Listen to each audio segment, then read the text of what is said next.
ওয়ালাইকুম ওয়া রাহমাতুল্লাহি ওয়া বারাকাতুহু। নাহবে মির ধারাবাহিক ক্লাসের আজকের ক্লাসে আপনাদেরকে স্বাগতম। গত ক্লাসে আমরা আলোচনা করেছিলাম মুরাব মাবনি এর পরিচয় নিয়ে। সাথে আমরা আমেল, মামুল, হালাত, এরাব বা মহল্লে এরাব এই বিষয়গুলো নিয়েও আলোচনা করেছিলাম। আর আজকে আমাদের আলোচনা হচ্ছে মুরাব ও মাবনি এর প্রকারভেদ নিয়ে। আমরা আজকে জানবো মুরাব কত প্রকার এবং কি ও মাবনি কত প্রকার ও কি বিস্তারিত। প্রথমেই আমরা দেখি মাবনি কত প্রকার ও কি। দেখেন, মাবনি দুই প্রকার। প্রথম প্রকার হচ্ছে মাবনি আসল এবং দ্বিতীয় প্রকার হচ্ছে মাবনি বিল মুশাবাহ। দেখেন, আমরা পেলাম মাবনি হচ্ছে মোট দুই প্রকার। প্রথম প্রকার হচ্ছে মাবনি আসল। মাবনি আসল মানে হচ্ছে মূল মাবনি, অর্থাৎ এই প্রকারটি হচ্ছে মূল থেকেই মাবনি। আর দ্বিতীয় প্রকার হচ্ছে মাবনি বিল মুশাবাহ। এইটা মূল মাবনি না, তবে মাবনি বিল মুশাবাহ অর্থাৎ মাবনির সাথে সাদৃশ্য রাখার কারণে এইগুলো হচ্ছে মাবনি এর প্রকার। তাহলে আমরা পেলাম মাবনি দুই প্রকার। প্রথম প্রকার হচ্ছে মূল মাবনি অর্থাৎ মাবনি আসল, আর দ্বিতীয় প্রকার হচ্ছে যা মাবনি এর সাথে সাদৃশ্য রাখে, শিবহু মাবনি বা মাবনি বিল মুশাবাহ। তারপর দেখেন মাবনি আসল কয়টি। প্রথমত আমরা পেয়েছি মাবনি দুই প্রকার। এখন আমরা দেখব মাবনি দুই প্রকারের প্রথম প্রকার মাবনি আসলের আলোচনা। প্রশ্ন হচ্ছে মাবনি আসল কয়টি? উত্তর দেখেন, মাবনি আসল তিনটি। তাহলে আমরা পেলাম মূল মাবনি হচ্ছে তিনটি, কারণ মাবনি আসল অর্থ হচ্ছে মূল মাবনি। মাবনি আসল হচ্ছে তিনটি। প্রথম প্রকার দেখেন, প্রথম প্রকার হচ্ছে জুমলায় হুরুফ অর্থাৎ সমস্ত হরফ সমূহ। তারপর দ্বিতীয় প্রকার হচ্ছে ফেইলে মাজি অর্থাৎ অতীতকালীন ফেইল বা ক্রিয়াসমূহ। তারপর তৃতীয় প্রকার হচ্ছে আমরে হাজির মারুফ অর্থাৎ আমরে হাজির মারুফের যেই সিগাগুলো রয়েছে ওইগুলো। আমরা যদি প্রত্যেকটি প্রকার একটু বিস্তারিত দেখি, প্রথম প্রকার হচ্ছে জুমলায় হুরুফ হরফসমূহ। এইখানে হরফসমূহ দ্বারা উদ্দেশ্য হচ্ছে কালিমা তিন প্রকারের তৃতীয় প্রকার যে হরফ রয়েছে, অর্থাৎ প্রথম প্রকার ইসিম, দ্বিতীয় প্রকার ফেইল এবং তৃতীয় প্রকার হচ্ছে হরফ। এই হরফসমূহ যা হরফ রয়েছে সবগুলাই হচ্ছে মাবনি আসল। আমরা যদি হরফসমূহ কি দেখি তাহলে দেখেন হরফের অনেক প্রকার রয়েছে। উদাহরণস্বরূপ হরফে জার, হরফে মুসাব্বা বিল ফেইল, হরফে ইস্তেফহাম বা হরফে আতফ। এই ধরনের হরফের যা প্রকার রয়েছে প্রত্যেকটি হরফই হচ্ছে মাবনি এবং তা হচ্ছে মাবনি আসলের প্রকার।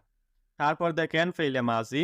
ফেইলে মাজির যে 14টি সিগা রয়েছে আমরা জানি, এই প্রত্যেকটি সিগাই হচ্ছে মাবনি আসল।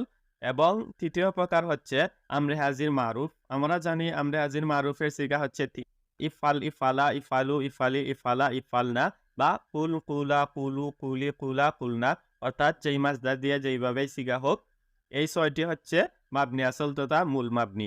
আর মাবনি কাকে বলে আমরা প্রত্যেকেই জানি, আগের ভিডিওতেও বিস্তারিত দেখেছি মুরাব মাবনির পরিচয় পর্বে, যে মাবনি বলা হয় যার শুরুতে বিভিন্ন ধরনের আমেল আসার কারণে তার শেষে কোনো পরিবর্তন হয় না। আর এই তিনটি প্রকার অর্থাৎ জুমলায় হুরুফ বলেন, ফেইলে মাজি বলেন অথবা আমরে হাজির মারুফি বলেন, তার শুরুতে যে কোনো ধরনের আমেল আসুক না কেন তার শেষে কোনো রূপ পরিবর্তন হবে না। এবং মাবনি দুই প্রকারের এই তিনটি হচ্ছে প্রথম প্রকার মাবনি আসলের প্রকারের মধ্যে। তারপরে প্রশ্ন দেখেন, উপরোক্ত তিন প্রকার ছাড়া আরো কি কোনো শব্দ মাবনি আছে? প্রশ্ন হচ্ছে উপরোক্ত তিন প্রকার ছাড়া আরো কি কোনো মাবনি রয়েছে, অর্থাৎ মাবনির কি আর কোনো প্রকার রয়েছে? আমরা দেখি হ্যাঁ আছে। এখানে বলা হয়েছে এই তিন প্রকার ব্যতীত মাবনির আরো প্রকার রয়েছে। কি? ফেলে মুজারে যে সমস্ত সিগায় নুনে জমা মুয়ান্নাস এবং নুনে তাকিদ পাওয়া যায় সেগুলো মাবনি। আমরা ইলমুস সরফের আলোচনার মধ্যে দেখেছি মুজারের সিগার মধ্যে পরিবর্তন আসলেও শুধু নুনে জমা মুয়ান্নাস যেই দুইটি সিগা রয়েছে অর্থাৎ জমা মুয়ান্নাসে গাইব এবং হাজির সিগাগুলো হচ্ছে ইয়াফালনা এবং তাফালনা। এই দুইটি সিগার মধ্যে কোনো পরিবর্তন আসে না। এই কারণেই তার শুরুতে লামে জেহাদ আসুক, লামে তাকিদ বা নুনে তাকিদ আসুক, তার মধ্যে কোনো পরিবর্তন হয় না। আমরা ইলমুস সরফের প্রত্যেকটি ক্লাসে ধারাবাহিকভাবে দেখেছি। তারপর দেখেন এবং নুনে তাকিদ পাওয়া যায়। প্রথমেই পেলাম আমরা ফেলে মুজারের যেই সমস্ত সিগায় নুনে জমা মুয়ান্নাস পাওয়া যায় এবং দ্বিতীয় কথা হচ্ছে নুনে তাকিদ পাওয়া যায়। নুনে তাকিদ কি? আমরা ইলমুস সরফের ক্লাসের মধ্যে বিস্তারিত দেখেছি। লামে তাকিদ বা নুনে তাকিদের মধ্যে নুনে তাকিদ হচ্ছে দুই প্রকার, নুনে সাকিলা এবং নুনে খফিফা। এই নুনে সাকিলা বা নুনে খফিফা ফেলে মুজারে যেই সমস্ত সিগার মধ্যে থাকবে সেগুলো মাবনি। তাহলে আমরা কি পেলাম? মূল কথা হচ্ছে ফেইলে মুজারে যে সমস্ত সিগায় নুনে জমা মুয়ান্নাস হয় এবং নুনে তাকিদ হয় সেগুলো হচ্ছে মাবনি, অর্থাৎ তার শুরুতেও যে কোনো আমেল আসুক তার শেষে কোনো রূপ পরিবর্তন হবে না। তারপরে দেখেন অনুরূপ ইসমে গাইরে মুতামাক্কিন মাবনি। সেইভাবে ইসমে গাইরে মুতামাক্কিনও হচ্ছে মাবনি। ইসমে গাইরে মুতামাক্কিন কি? যে ইসিমগুলা মাবনি আসলের সাথে সাদৃশ্য রাখে এইগুলোই হচ্ছে ইসমে গাইরে মুতামাক্কিন। আমরা সামনে ইসমে গাইরে মুতামাক্কিনের সবিস্তার আলোচনা পাবো। এখানে আমি শুধু বলি ইসমে গাইরে মুতামাক্কিন হচ্ছে ৮ প্রকার। যেমন জমির সমূহ, আসমায়ে ইশারাত, আসমায়ে মৌসুলাত, এই প্রকারগুলো ৮ প্রকার। তার আলোচনা আমরা হয়তো আগামী পর্বেই পাবো। তাহলে ইসমে গাইরে মুতামাক্কিন হচ্ছে মাবনি। তারপর কি বলা হয়েছে? সুতরাং মাবনি মোট ৫ প্রকার হলো। দেখেন প্রথমে আমরা ৩ প্রকার পেলাম আর এইখানের মধ্যে আমরা ২ প্রকার পেলাম, তাহলে সর্বমোট কি হলো? ৫ প্রকার।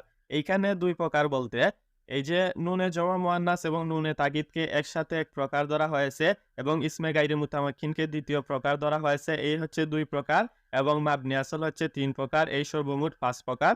সুতরাং মাবনি মোট ৫ প্রকার হলো।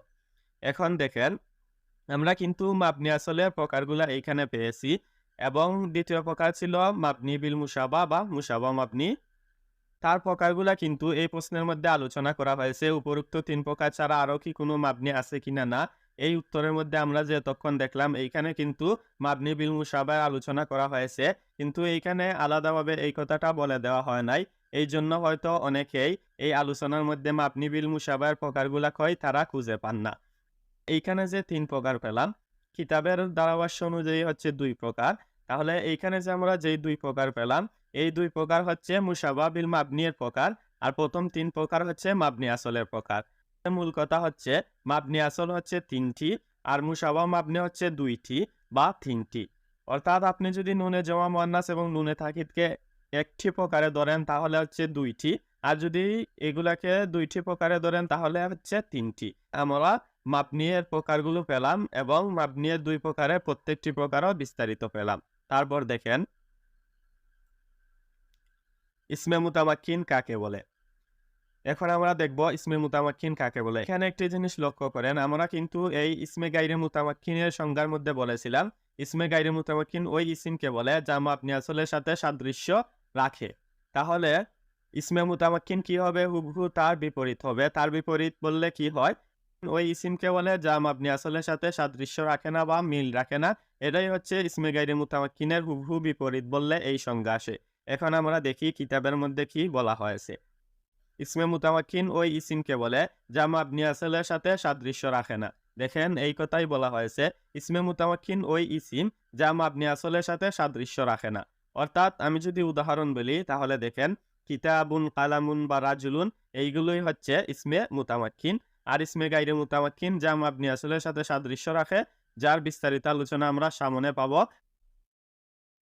আর ইসমে মুতামাক্কিন নিয়েও আমরা আরেকটু বিস্তারিত আলোচনা করব এর পরের প্রশ্নের মধ্যে। এখন আমরা দেখি মুরাব কত প্রকার ও কি কি। দেখেন মুরাব হচ্ছে ২ প্রকার। প্রথম প্রকার হচ্ছে ইসমে মুতামাক্কিন যদি বাক্যে ব্যবহৃত হয়। অর্থাৎ এই যে আমরা এখানে ইসমে মুতামাক্কিন পেয়েছিলাম যা মাবনি আসলের সাথে সাদৃশ্য রাখে না, এই ইসমে মুতামাক্কিন গুলো যখন বাক্যে ব্যবহৃত হবে তখন তা হচ্ছে মুরাবের প্রকার, কিন্তু যদি বাক্যে ব্যবহৃত না হয় তখন তা মুরাবের প্রকার না। কেন তা আমরা একটু পরেই আলোচনা করব। আর দ্বিতীয় প্রকার হচ্ছে ফেইলে মুজারে যদি নুনে জমা মুয়ান্নাস এবং নুনে তাকিদ থেকে খালি হয়। প্রথম প্রকার পেলাম ইসমে মুতামাক্কিন যদি বাক্যে ব্যবহৃত হয়, আর দ্বিতীয় প্রকার ফেইলে মুজারে যদি নুনে জমা মুয়ান্নাস এবং নুনে তাকিদ থেকে খালি হয়। ফেইলে মুজারে সিগাগুলো যখন নুনে জমা মুয়ান্নাস এবং নুনে তাকিদ হবে না, এগুলা ছাড়া আর যেই প্রকারই হোক না কেন বা যেই সিগাই হোক না কেন ফেইলে মুজারের প্রত্যেকটি সিগাই হচ্ছে মুরাব। তবে শর্ত হচ্ছে তার মধ্যে নুনে জমা মুয়ান্নাস অর্থাৎ মুয়ান্নাসের জমায়ে নুন হতে পারবে না এবং নুনে তাকিদ হতে পারবে না। এই ২টি ছাড়া ফেইলে মুজারে যা প্রকার রয়েছে প্রত্যেকটি হচ্ছে মুরাব। আর প্রথম প্রকার হচ্ছে ইসমে মুতামাক্কিন যদি বাক্যে ব্যবহৃত হয়। এখন দেখেন ইসমে মুতামাক্কিন আমি একটু আগেই বলেছিলাম রাজুলুন, কালামুন বা কিতাবুন এইগুলো। আমরা যখন রাজুলুন বলি শুধু রাজুলুন, কোনো বাক্যে ব্যবহৃত হয় নাই, শুধু রাজুলুন বললাম বা কালামুন বললাম বা কিতাবুন বললাম, তখন কিন্তু তার শেষে পেশ হয় এবং সর্বদা তার শেষেই পেশ হবে যখন শুধু আমরা এই উদাহরণগুলো উল্লেখ করব বাক্যে ব্যবহার না করে। আপনি কিন্তু তাকে বাক্যে ব্যবহার করা ব্যতীত কালামান বা কিতাবান বা রাজুলান বলতে পারবেন না। সব সময় রাজুলুন, কালামুন বা কিতাবুন বলবেন পেশের সাথে। আর যখন তা বাক্যে ব্যবহৃত হবে তখন তার শুরুতে আমেল অনুযায়ী তার শেষে পরিবর্তন হবে। যেমন যা রাজুলুন, রাআইতু রাজুলান ও মারারতু বি রাজুলিন। এইখানে দেখেন যা আমেলের কারণে শেষে পেশ হয়েছে, রাআইতু এর কারণে শেষে জবর হয়েছে এবং বা হরফে জারের কারণে ও মারারতু বি রাজুলিন শেষে জের হয়েছে। আর তখন তা কি হয়েছে? বাক্যে ব্যবহার হয়েছে, এই কারণেই কিন্তু তার শেষে পরিবর্তন হয়েছে। যদি বাক্যে ব্যবহার না হতো তাহলে সব সময় তার শেষে পেশ নিয়েই তাকে উল্লেখ করা হতো। এই কারণেই কিন্তু প্রথম প্রকারের মধ্যে বলা হয়েছে ইসমে মুতামাক্কিন যদি বাক্যে ব্যবহৃত হয়। কারণ বাক্যে ব্যবহৃত না হলে তার শুরুতে কোনো আমেল আসবে না, আর আমেল না আসলে তার শেষে কোনো পরিবর্তনও হবে না। তাহলে আমরা বুঝলাম ইসমে মুতামাক্কিন যদি বাক্যে ব্যবহৃত হয় এই কথার ব্যাখ্যা কি। আর দ্বিতীয় প্রকার তো আমরা এমনিতেই বুঝলাম, ফেইলে মুজারে যদি নুনে জমা মুয়ান্নাস এবং নুনে তাকিদ থেকে খালি হয়।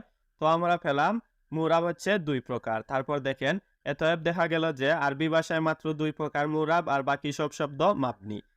এইখান থেকে আমরা পেলাম আরবি ভাষায় মাত্র দুই প্রকার শব্দ মুরাব, অর্থাৎ ইসমে মুতামাক্কিন যদি বাক্যে ব্যবহৃত হয় বা ফিলে মুজারে যেই সমস্ত সিগা নুনে জমা মুয়ান্নাস এবং নুনে তাকিদ থেকে খালি হয়, এই দুই প্রকারই হচ্ছে মুরাব।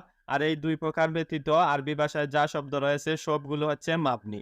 তাহলে আজকে আমরা দেখলাম মুরাব মাবনির প্রকারগুলো এবং মাবনির দুই প্রকারের যে আরো প্রকারগুলো রয়েছে প্রত্যেকটি প্রকার বিস্তারিত দেখলাম।